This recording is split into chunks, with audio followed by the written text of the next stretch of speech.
Hello and welcome to GHTV. I'm Matt Chong. And I'm Kristen Wong, joining Matt at the desk today.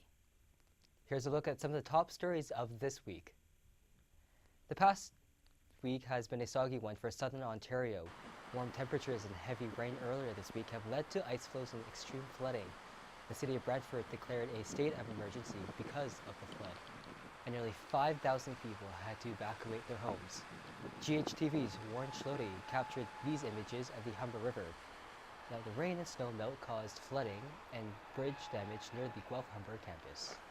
And in current news, police say they will scale back search for missing 3-year-old Caden Young. Caden went missing February 21st after their family van got stuck in a flood water in Orangeville. The next day, police found Caden's shirt further down from where he went missing. During the week, hundreds of volunteers have searched for the boy with no success. The police say that while they'll scale back, they will continue to monitor Bellwood Lake, an area where Caden might have ended up. The murder trial of 15-year-old Indigenous girl Tina Fontaine has finally reached a verdict. Raymond Cormier was found not guilty of second-degree murder in the death of Fontaine. Family members and supporters cried and gasped as the verdict was read out. Fontaine's body was found in the Red River in Manitoba in 2014. Her case has helped bring to light the issue of hundreds of missing and murdered Indigenous women across Canada. Alrighty, now here's a look at sports with Ryan Suknandon. Ryan. Thank you, Matt. Starting with the OCAA, Humber's women's volleyball team collected their 11th straight OCAA championship this past weekend with a win over the Niagara Knights. The championship game took place at Centennial College, where the Hawks won 3 straight sets against the Knights in what was a hard-fought match by both teams.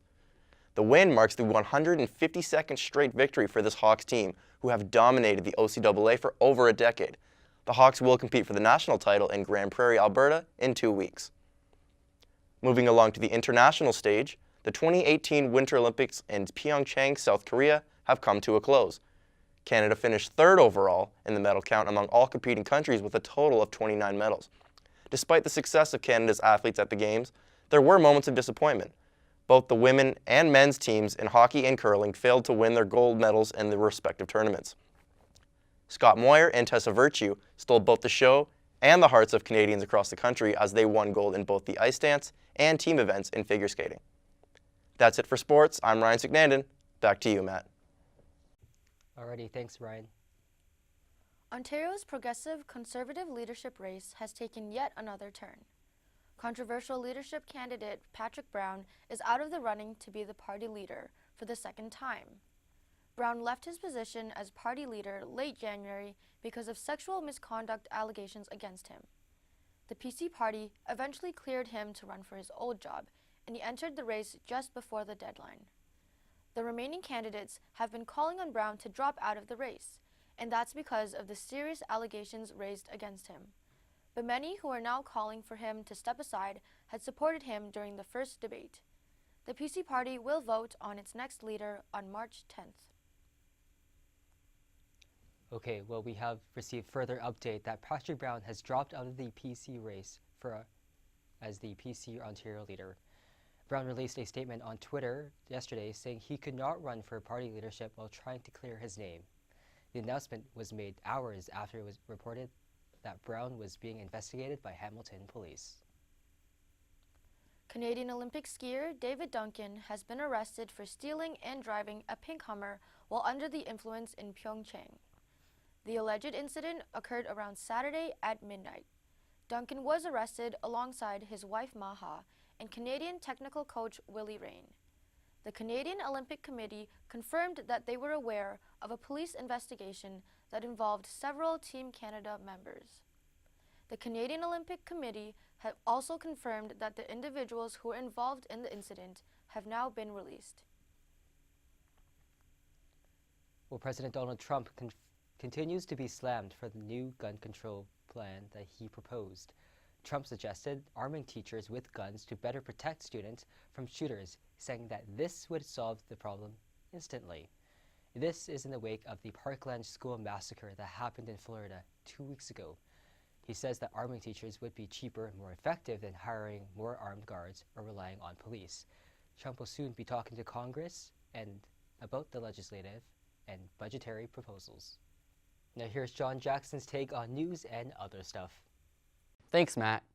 Picture this. It's 3:30 on a Wednesday afternoon. You don't have class and you haven't gotten out of bed yet. You smell like Axe body spray and regret. You're about to start another episode of The Office for the 5th time today when your doorbell rings. You drag your limp, greasy body out of your room like a creature leaving its cave for the first time in years. You wonder who's at your door.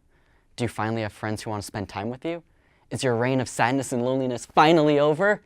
You open the door, only to be caught off guard by a random salesman getting way too personal about your plumbing system. They're trying to sell you a new water filter. Does this ever happen to you too? Well, consider it history, as the Ontario government is finally banning door-to-door sales of household appliances. That's right, as of March 1st, you'll never have to worry about some sleazy salesman asking you if it's hot in here or if it's just them, and then proceeding to sell you a new air conditioner. Because, come on, who hasn't accidentally purchased a new furnace out of sheer awkwardness? Only me? Ooh, yikes. Anyway, this ban is only for certain appliances, which include furnaces, air conditioners, air cleaners, water purifiers, water heaters, water treatment devices, water purifiers, water filters, water softeners in case your water is too hard for you, or air duct cleaning services. Now, unfortunately, this isn't the end of people knocking at your door entirely, so you're still at risk of unwanted social interaction. And speaking of unwanted social interaction, don't you hate it when you order an Uber and you have to either spill your guts to this random stranger who probably doesn't care about your entire life story, or spend your entire ride in silence? Too awkward to start up a conversation. And don't even get me started on the driver's music choice. Unless you're lucky and get that one Uber driver in all of Toronto to hand you the auxiliary cord, you're either stuck listening to whatever they have on or quietly sit there. Well, recently an Uber driver's playlist on Spotify has gone viral. 21-year-old TJ Jones from Asheville, North Carolina has a number of playlists that he meticulously chooses based on his initial interactions with the passengers. If there's one thing I love, it's definitely being judged by strangers driving me home. Jones has created a playlist for a variety of types of music for people, which include titles such as Basic 20s to 30s, Heady Bros, Quiet People, Effin' Hipsters, and White Dudes Who Look Like They Like Rap. Now, I really want to know what playlist he'd play for me if I got in the car. Probably the playlist for quiet people, as if judging what I've said about myself in today's episode, I am the human embodiment of an awkward situation. Well, back to you, Matt and Kristen. Waterloo Police will be cracking down on street parties during St. Patrick's Day. The announcement was made last week after it cost police $120,000 in security to monitor last year's party. In 2017, 15,000 students gathered on Ezra Street to celebrate St. Paddy's Day, and that number will increase due to party buses that will drive students to the area. Waterloo will be teaming up with the Peel Regional Police to increase the number of officers on the street that day. Wilfrid Laurier University has also teamed up with police to help with their crackdown. Okay, and finally, York Regional Police have gotten booby-trapped by false information about marijuana. Speaking at a drug awareness panel in Aurora, one officer misinformed students by saying, "Doobies make boobies." Now, the officer told students marijuana use led to breast growth in teen boys, but had no studies to prove such claim. A spokesperson for the YRP says that the officer wasn't misinformed and they were working on fixing the problem. The YRP also took to Twitter to talk about the issue, saying, "We're not health experts, but we're pretty sure getting high does not enhance memory growth in men." That's it for GHTV this week. I'm Kristen Wong. And I'm Matthew Chong. Thanks for watching. See you next week.